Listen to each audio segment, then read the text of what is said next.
그 소형들을 가진 사람의 니즈를 충족시키기 위해서 대형이 희생해야 되는 구조거든요. 재개발하고 비슷하네요. 그게 문제점이었는데 이거를 좀 더 달래주는 거. 이번에는 1+1에서 이 30평대로 줄게. 자, 대형 아파트 보유자 1+1 입주권에 대한 개정안이 이제 발표가 된 건데, 네. 그 개정안 이전에 도정법상에 어떻게 규정을 하고 있었는지를 먼저 설명을 좀 드려야 될 것 같아요. 네.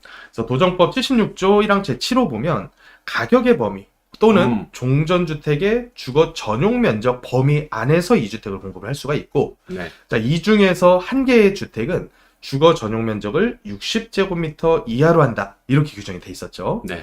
그리고 또 한 가지, 60제곱미터 이하로 공급받은 1주택, 그러니까 거주주택 이외의 별도 1주택은 이전고실 다음 날부터 3년이 지나기 전까지는 전매를 할 수가 없습니다. 못 팔고 3년을 갖고 그렇죠. 있어야 되는 거죠. 꽁꽁 묶여가지고 3년에 무슨 일이 있어도 이거는 못 팔아요. 전매제한이.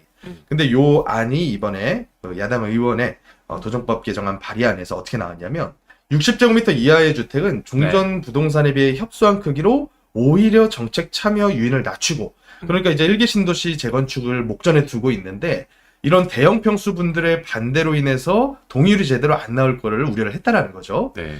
그리고 재건축으로 인한 삶의 질 개선이라는 궁극적인 목표를 달성하기 어렵다는 우려가 있다. 네. 그래서 어떻게 바꾸냐면 1+1 입주권으로 공급받을 수 있는 주택의 최소 기준을 원래는 60제곱미터였는데 국민주택 규모 몇 평이죠? 8호니까 30평대죠. 8호제곱미터 네. 이하로 확장을 해서 정책 참여자의 실수의 폭을 넓히고 그리고 삶의 질을 강화하는 본 취지를 살리고자 한다. 그래서 60이 아니라 이제는 30평대까지 네. 1+1으로 이렇게 하면은 이제 더 참여율이 높아지겠죠. 사실 앞전에 오프닝 때도 말씀드렸지만 여러분들 재개발하고 재건축은 결국 동의율 싸움이에요. 시간이 돈이라는 말이 그 어느 사업보다 이 재건축 재개발에 들어맞는 말이거든요. 그래서 이 시간이 지체되면 지체될수록 거기에 대한 조합에 대한 사업 비용이나 이런 여러 가지 뭐 설계나 변경, 뭐 동의 걷는 데 있는 그 시간들이 다 돈이거든요. 그래서 최대한 빨리 동의율을 걷는 게 단지의 사업성을 높이는 방법이에요. 비례율이 처음에는 정말 높았다가도 시간이 지체되고 길어지잖아요. 계속 떨어져요. 계속 떨어지고 추가 분담금이 없던 현장도 늘어나게 되거든요. 그래서 동의율이 굉장히 중요한데 사실 이 동의율을 빨리 받기 어렵게 하는 요인 중에 하나가 대형 평수 소유자들이었어요. 왜냐? 일단 작은 평수를 가지고 계시면 추가 분담금 내면 돼요. 그게 얼마가 늘어나든 상관이 없죠. 추가 분담금만 내면 되니까 상관이 없었는데 이 대형을 가지신 분들은 그 면적 내로, 아까도 보이지만 면적 내로 보이다 보니까 나는 80평 갖고 있는데 80평의 아파트가 나오지 않잖아요. 신행해서 재건축에는 80평이 없어. 그럼 그 안에서 선택을 해야 되는데 난 50평밖에 선택을 못했어. 나머지 30평이 남잖아요. 그럼 30평에 대해서는 어떻게 되느냐? 그 권리가액만큼으로 정산이 돼요. 근데 그게 권리가액이랑 시세랑 차이가 그렇죠. 이게 엄청 크잖아요. 좀 딥하게 들어가면 평가에 대한 문제까지 들어가야 그죠? 되잖아요. 간평까지 들어가죠. 이제 간평 시점의 문제가 있고 평가 방법의 문제가 있고 또 이제 어떤 평가를 준용해서 할 거냐 요 정도 문제일 것 같아요. 일단 평가 시점이 정비사업 같은 경우는 사업인가를 기준해서 평가를 하게 되고 평가 방법은 공동주택은 매매사례 비교법으로 평가를 합니다. 근데 이거를 이제 청산평가를 별도로 하기는 해요. 네. 그래서 기존에 있었던 종전평가 금액보다는 한 1-20%는 더 쳐준다는 게 이제 정설인데 내가 이거를 아파트로 받았을 때 인정받게 되는 가액은 그 시세는 그렇죠. 그 시세는 한참 뒤의 시세인데 요 시세 간의 격차가 있고 또 평가 방법의 문제가 있으니까 사실은 내가 기여한 땅으로 뭐 환지 처분이라도 해주면 모르겠는데 그게 아니라 추가 기여한 거를 과거 시세들을 가지고 그냥 몇 푼 던져주면 된다는 거죠. 돈으로 주고 정산을 하는 거예요. 그렇죠. 그러니까 손해보는 거예요. 대형을 가질수록 재개발 재건축은 피도 안 붙고 손해봅니다. 이런 이유 때문에 그래요. 왜냐하면 대형을 가져봐야 프리미엄 없이 사는 것처럼 보이지만 사실 그 시간의 비용도 그렇고 들어간 돈이 많이 들어가니까 시간의 비용도 손해를 보지만 이렇게 실제로 그 사업비에서 정산을 하게 되면 소형을 가진 사람보다 손해볼 수 있는 그렇죠. 그런 금액들이 생기기 때문에 대형의 피가 안 붙는 거예요. 그리고 또 거기서 끝나는 게 아니라 이렇게 정산을 하면 거기서 난 돈을 버는 거잖아. 그렇죠. 그러면 정산을 또 어디서 하죠? 나라에서 뺏어가죠. 세금을 또 정산하죠. 그렇죠. 그러니까 이 두 개, 한 대 맞고 또 한 대 일로 와. 너 돈 벌었네? 일로 와 하면서 한 대 또 때리는 거죠. 사실은 번 게 아닌데도 네. 뺏어가죠.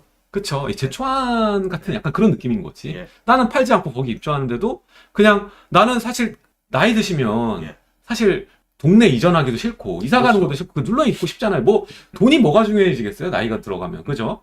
그러다 보니까 재건축도 싫어해서 동의가 안 나와 버리는 거지. 그죠? 근데 지금같이 인플레이션도 되고 이제 먹고 살기 힘들어지고 점점 침체되는 상황에서는 이 1+1이 강하게 동의를 또 끌어줄 수 있는 하나의 요인이긴 합니다. 근데 여기에 대해서도 문제점이 있어. 이게 이제 박근혜 정부 시절 들어오면서 이제 1+1이 생기면서 그 대형들도 동의를 걷는데 많은 기여를 했습니다만 이 60제곱으로 또 제한을 하다 보니까 거기서도 약간 문제점들이 있었단 말이에요. 나는 정말 대형이고 뭐 복층형 아파트도 있어요. 아시아 선수촌. 네네, 그렇죠. 올림픽 아시아 선수촌 대형 복층이거든요. 그런 사람 1+1 줘봐야 안 좋아해요. 복층 아파트가 어딨어.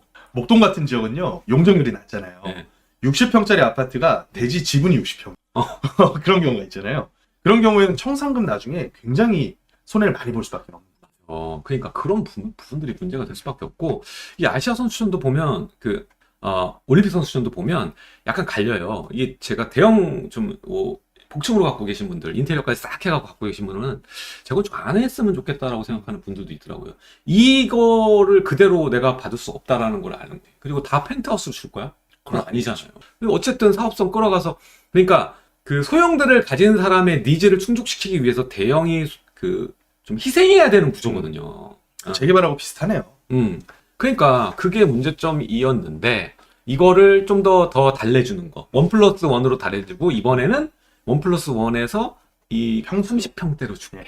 예. 그렇게 좀 가게 되는 거죠. 그래서 하나는 30평대 받고 하나는 큰 거 받으시면 되는 거예요. 그럴 그 기준에 맞춰서 가액이나 면적 기준에 맞춰서만 들어가면 되는 거니까 최대한 내가 돈으로 청산받는 금액을 줄이시면 돼.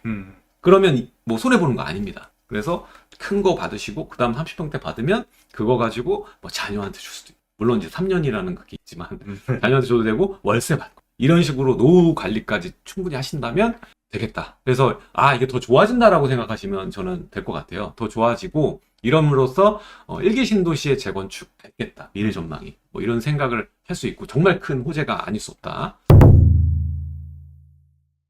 그래도 어느 정도 이 세금 부분도 생각을 많이 한 것 같아요. 그래서 이뿐만이 아니야. 그쵸. 이 호재는 이뿐만이 아니야. 또 다른 것도 언급해요.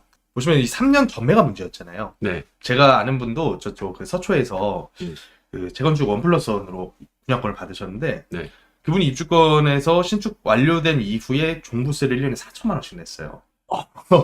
왜냐면 그때 당시는 이제 종부세 가액 기준이 굉장히 낮았잖아요. 네. 거기다 거의 뭐 징벌적 세율까지 뭐 실효세율 3% 가까이까지 적용을 하다 보니까 특히 강남이었죠. 그래서 공시가도 높고 거기다가 또 요 조합원 입주권 물량 1+1으로 받으면 명의 분산을 못해요. 명의 분산이 안 되죠. 종부세 인당과세인데 네. 본인 명의로 그대로 두 채를 강남 아파트 두 채를 받았다. 그러면 꼼짝없이 당하는 거예요. 3년 동안. 그쵸. 팔 수도 없고. 네. 지금은 근데 네. 그게 있잖아. 네. 이제 종부세 중과세율 적용하는 예. 거를 이제 2주택까지는 안 그렇죠. 하는 걸로 네. 했기 때문에 조금 이제 낮긴 하지만 네. 이게 문재인 2, 3가 언제 또 나올지 모르잖아요. 그렇죠. 지금 또 주택수로 또 조져.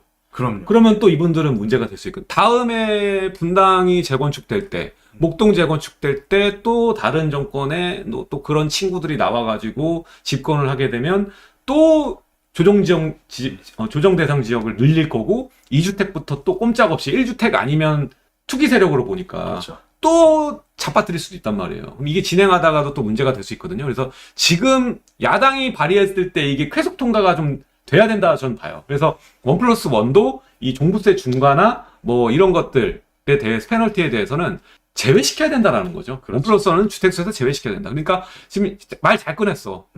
김병우 의원이 재건축 1+1 입주권 중과세 폐지하고 주택수에서도 빼버려야 된다. 근데 한 가지 이슈는 좀 나올 것 같아요. 지금 이제 어떤 형태의 정책적인 제도적인 변화가 있더라도 문제는 항상 사업성이잖아요. 사업성이죠. 그렇죠. 네. 예전에도 이 1+1 재건축 입주권 줄 때도요. 한 채 조합원 분양가로 주고 한 채는 또 일반 분양가로 주고 이런 경우도 많았었잖아요. 그래서 그렇게 됐을 경우에 대형 평수 가지고 계시는 분들이 과연 그거를 수용을 하실까? 수용 안 하죠. 수용 안 하실 거예요. 근데 우리는 다수결로 하다 보니까 네. 75% 이상의 동의만 되면은 묵살되는 게 너무 강해가지고 그게 좀 굉장히 문제죠. 비대위 같은 게 구성돼 버리면은 이 올타콘하고 대형들 가지고 계신 분들이 참여를 많이 해요. 그렇게 지지부진되고 서로 이익을 갉아먹고 같은 돈끼리 싸우고 저분이 반대하는 사람들이다 막 생각하고 그런 문제점 때문에 굉장히 안 좋죠. 안 좋은 상황이라서 저는 그러니까 1+1에 대한 대완화가 이번 계기로 확 풀리면서 좀 뭔가 활로가 되어서 속도전을 좀 해주면 좋지 않을까. 왜냐하면 이게 재건축, 재개발 완화가 더 시원하게 되고 여러 지난 규제들이 풀리지 않게 되면은 서울 입주 물량 자체가 지금 굉장히 부족하단 말이에요. 인천의 입주 물량보다도 안 되는 게 말이 되냐고. 이런 상황에서 사람들은 신축을 원하고 세입자들이 더 신축 원해요. 그러면 뭐가 올라? 결국 전세가 강세로 계속 흐름이 이어질 수밖에 없다라는 거예요. 그래서 이런 재건축 재개발을 빨리 뚫어가지고 해야 신축이 많아지고 신축이 많아지면 희소성이 감소하니까 거기에 대한 매가 안정이 될 거고 거기에 따른 임대가 안정까지도 같이 도모할 수 있다라는 거죠. 그래서 인구 감소 그런 얘기 쌀데가 없는 그거 언제 왔는데 그거 앞으로 10년 뒤에 그때부터 되는 거 아니야? 그런 거 생각하기보다는 지금 현재 삶의 질이나 인구 계획이나 이런 것도 굉장히 중요하다 보니까 저는 살기 좋은 주택들이 계속 제공되고 뭐 40년 되고 50년 되고 여의도 보세요. 가면은 뭐 토 나와요 진짜. 그렇죠. 거기에 진짜 녹물 필터기 달잖아요. 네. 일주일도 안 가요. 그냥 달면은 그냥 바로 노란색이에요. 음마 아파트도 그렇잖아요. 음마도 뭐 세스코를 한 달에 한 번 불러야 된대요. 말이 안 되는. 그러니까 그 기사 봤어요? 80대 노인이 네. 음마 아파트 지금 던지면서 네. 이 시대 재건축 시 언제 되냐? 나 죽기 전엔 안 될 것 같다 하고 던진다 하면서 지금 재건축 호가가 다 내려가고 있어요. 그거는 사실 원자재 상승과 인건비의 상승으로 인해서 이 프리미엄이 조정되는 과정이다. 그렇게 좀 보시면 될 것 같아요. 그리고 사실 이게 실효성이 진짜로 있어 주려면 또 뭐가 있어야 되냐면 일반 분양가랑 조합원 분양가랑 월등한 차이가 있어야 돼요. 그래야지 이분들이 이거를 싸게 가져갈 수가 있거든요. 그렇죠. 근데 여태까지 계속 이 차이가 좁혀져 왔잖아요. 분상제. 분상제도 마찬가지고 또 사업성 분야에서도 저밀도 재건축했을 때는 다 100%짜리 용적률 재건축을 했는데 맞아요. 이제는 지금은 이제 200이잖아. 200이잖아. 그러면 지금 일반 분양분의 숫자가 적으니까 비용 분담을 조합원들이 조금 더 해야 될 수밖에 없고 그래서 항상 지금 이제 전략을 짜는 게 최고급화 전략으로 이후에 지어진 이후에 가격 상승에 배팅을 하자면서 돈을 더 내고 계시잖아요. 그래서 만약에 지금 시세가 있고 요새 보통 어떻게 결정되냐면 시세 대비해서 거의 한 90에서 95%에서 일반 분양을 하잖아요. 혹은 뭐 더 넘어가는 경우도 있고 지역별로. 근데 요 차이는 그래도 한 80에서 85 정도로 유지가 되었어요. 근데 이게 지금 지금은 노특법에 안 되지. 그렇죠, 그렇죠. 근데 저는 노특법에 좀 기대를 해봐요. 노특법은 요 분양 수준을 일반 분양분을 많이 뽑는 전략이잖아요. 맞아요. 그래서 일반 분양분을 500%, 600%까지 용적률을 이제 인센티브를 줬을 때 조합원 분양가와 일반 분양가의 사이가 확 벌어진 상태에서 이런 전략이 딱 먹힌다. 그러면 중대형 평형대 중에 반대하시는 분 한 분도 안 계실 거예요. 맞아요. 그래서 지금 김배웅 의원이 이거 발의하는 것도 야당에서 발의한 것도 일기 신도시의 속도를 올리는데 주안점을 두고 지금 얘기한 거고 일기 신도시 특히 대형이 엄청 많으니까 그것을 타겟화해가지고 지금 얘기를 한 거예요. 패스트로 갈 수 있게끔 얘기를 하는 거고.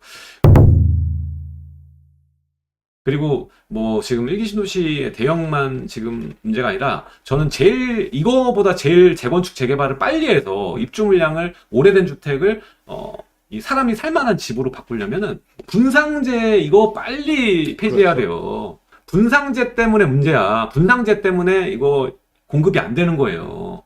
분상제를 빨리 없애야지. 그 추가 분담금이나 이런 이슈, 추가 분담금 더 내는 게 중요한 게 아니라 어쨌든 일반 분양가가 쳐줘야 사업 진행이 되는 거지. 그렇죠. 지금 일반 분양가는 싸게 하면서 그거에 대한 생색은 누가 내? 정부에서 내는 거잖아요. 분양가 싸게 공급하는 그렇죠. 거. 근데 사실 그게 다 조합원들의 피와 땀이 녹여져 있는 물건들이란 말이에요. 그러다 보니까 이게 자연 시장에 대한 그 시장주의를 부정하는 정책이거든요. 부정하는 정책이. 그러니까 이런 부정하는 정책이 있기 때문에 시장 흐름대로 가지 않는 거거든. 그러니까 당연히 우리가 몸에도 피가 돌다가 막히면 결국에 사람이 위험해지잖아요. 지금 이것도 이 그러니까 신축에서 구축으로 가는 이 순환 시스템에 이 경화가 진행이 된 거야. 분상제가 딱 막고 있는 거죠. 분상제 막고 있기 때문에 이게 그대로 두면 어떻게 해요? 입주 물량이 부족해서 터지는 거지. 어디서 터져? 이거 터지는 거는 소유자들한테 터지는 게 아니에요. 세입자죠. 세입자들한테 터지는 거야. 살만한 집이 부족해지고 살만한 집이 비싸지는 거예요. 예, 그래서 이거를 지금 당장의 눈앞의 효과, 부자는 나쁜 새끼들, 부자들 옥죄서 너네들한테 돈 풀어줄게. 이러한 단기적인 것만 보면 안 되고 여러분들이 좀 넓게 보셔야 돼요. 결국에 이게 되면 단기간으로 내가 싼 값에 분양을 받을 수 있는 게 보이겠지만 당첨될 확률은 어때요? 떨어질 수밖에 없죠. 싸니까 개나 소나 다 덤벼. 그렇게 되고 이게 또 순환이 됐을 때 어떻게 되냐? 내가 집을 살 수가 없어요. 힘들어지는 거지. 왜? 당첨될 수 있는 확률도 없고 물건 자체도 줄어드니까. 네. 그런 문제점들이 있습니다. 그래서 제가 봤을 때 이것도 중요하지만 정말 제일 중요한 거는 지금 상황에서는 분상제 폐지다. 이게 제일 중요하다. 그리고 또 이 얘기도 한번 해야 될 것 같아요. 요게 과연 이번에 나온 요 원 플러스 원 입주권이 어디 반경까지 영향을 미칠 걸로 저는 보냐면 노후계획도시 특별법의 대상이 되는 단독주택 부지들 이 단독주택 부지들이 전부 다 5, 60평대 땅들을 가지고 계시는 분들이에요. 근데 이분들이 보통은 반대를 많이 하시잖아요. 그렇죠. 단독 개발을 더 선호를 네, 하시니까. 네. 근데 이분들한테 예를 들어서 33평 두 채를 분담금 없이 준다? 그러면 제가 봤을 땐 이거 가능하다. 가능하죠. 가능할 걸로 봐요. 네. 지금 평당 땅값 뭐 2, 3천, 3, 4천 그 정도 수준에서 아파트 33평 두 채 합하면 그 값이 더 세거든요. 그래서 제가 봤을 때 요런 애들 200%에서 250%까지는 최소 풀어줄 건데 지금 뭐 100%대, 150%대 이렇게 돼 있잖아요. 네, 형평성을 위해서는 무조건 풀어줘야 돼요. 간혹 가다가 이 질문 하시는 분 계세요. 아파트만 해당되는 거 아니냐. 근데요, 그 노후계획도시특별법 제11조 한번 찾아보시면 거기 뭐라고 돼 있냐면 아파트 포함 단독까지 같이 되는 걸로 돼 있어요. 대신에 요 바운더리를 얼마나 크게 줄 거냐, 형평성을 디테일 봤을 때. 가이드라인은 따로 나올 그렇죠. 거야. 그게 지금 이제 용역 중이잖아요. 네. 아파트랑은 다르게 나오긴 할 겁니다. 그래도 제가 봤을 때는 요 33평 두 채 전략은 먹힐 거다. 아니면 뭐 기부 체납으로 가져가겠지. 그렇죠, 네. 그렇죠. 예. 그런 식으로 해서라도 주택 수를 늘리는데 도움이 될 겁니다. 그래서 어쨌든 지금 이거 얘기한 게 지금 말 잘하셨는데 이번에 이 원 플러스 원에 대해서 재건축 원 플러스 원 입주권 중과세 폐지 주택수 제외야 이거에 대한 완화에서 가장 수혜를 볼 수 있는 것 우리가 투자 전략으로 투자자 입장에서 선수 입장에서 보자면 제일 금싸라기는 결국에 수혜를 많이 받을 수 있는 데는 노트법이 적용되는 단독주택 부지다. 이렇게 우리가 압축해서 쪼여서 좀 볼 수가 있는 거예요. 제일 돈이 될 수 있고 수혜를 받을 수 있는 지역이 노트법의 단독주택 부지다. 이거 노트법에 대한 단독주택 부지는요 서울에도 있어요. 서울에도 있고 이런 일기 신도시들에도 있으니까 차차히 살펴보시면서 보면 될 것 같아요. 3월에 또 오프라인 특강 모집하고 있으니까요. 밑에 하단에 고정 댓글 누르시거나 아니면은 이 대표번호 026733-3333으로 전화 주시면 3월 오프라인 특강에 안내를 해드리겠습니다. 제가 상급지에 대한 투자 전략 방법, 기가 막힌 방법 혹은 뭐 좋은 물건 위주로 여러분들의 투자 인사이트를 바꿔드리는 특강이고요. 매주 토요일 날 진행이 됩니다. 오셔가지고 들으시면 좋겠습니다.